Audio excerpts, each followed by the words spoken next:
عليكم ورحمة الله وبركاته. الحمد لله نحمده ونصلي على رسوله الكريم. أما بعد فقد قال الله تعالى في القرآن المجيد إن الله يأمر بالعدل والإحسان. எல்லா புகழும் அல்லாஹ் ஒருவனுக்கே உரித்தானது. நமது பக்கத்து ராஜா மதீனத்து ராஜா நபிகள் நாயகம் ஸல்லல்லாஹு அலைஹி வஸல்லம் அவர்கள் மீது ஸலவாத்தும் ஸலாமும் உண்டாகட்டுமாக.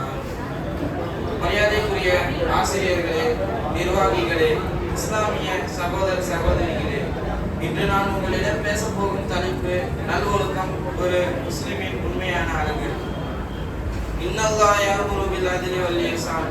நிச்சயமாக அல்லாஹ் நீதியையும் நன்மையையும் உறவினர்களுக்கு உதவி செய்வதையும் கட்டளையிடுகிறான். மேலும் தீமை, அநியாயம், அசிங்கம் ஆகியவற்றை தடை செய்கிறான். இந்த ஆயத்தில் அல்லாஹ் நாம் மனிதர்களிடம் எப்படி நடக்க வேண்டும், எப்படி நடக்கக்கூடாது என்பதை தெளிவாக கற்றுக் கொடுக்கிறான். அது மட்டும் இல்லாமல் நபி ஸல்லல்லாஹு அலைஹி வஸல்லம் அவர்கள் சொல்கிறார்கள், இன்னமா புஇஸ்து லியுத்தம்மம மகாரிமுல் அக்லாக். நிச்சயமாக நான் அனுப்பப்பட்டதன் நோக்கம் நல்ல அக்லாக்களை முன்னிலைப்படுத்துவதற்காகத்தான் என்று. மேலும் முஹம்மது நபி ஸல்லல்லாஹு அலைஹி வஸல்லம் அவர்கள் சொல்கிறார்கள், இஸ்லாம் என்பது வெறும் தொழுகை மட்டுமல்ல, அதன் நடத்தை தான் அதன் அடிப்படையே. அன்பான சகோதரர்களே, ஒரு மூதாட்டி ஒருவர் தினமும் நபிகள் நாயகம் ஸல்லல்லாஹு அலைஹி வஸல்லம் அவர்கள் ஃபஜ்ர் தொழுகை செல்லும் வழியில் நபி அவங்க மீது குப்பையை கொட்டி அசிங்க வார்த்தையில் திட்டி மனதை காயப்படுத்தி வந்தார். ஒரு நாள் நபி ஸல்லல்லாஹு அலைஹி வஸல்லம் அவர்கள் தொழுகை செல்லும் போது அவங்க மீது எதுவும் குப்பை விலகவும் இல்லை, திட்டவும் இல்லை. உடனே நபி ஸல்லல்லாஹு அலைஹி வஸல்லம் அவர்கள், என்னடா டெய்லியும் நம்ம மேல குப்பை விழுவுமே, ஏன் விழவே இல்லை கேட்டுட்டு அங்குள்ள மக்களிடம் போய் கேட்டாங்க.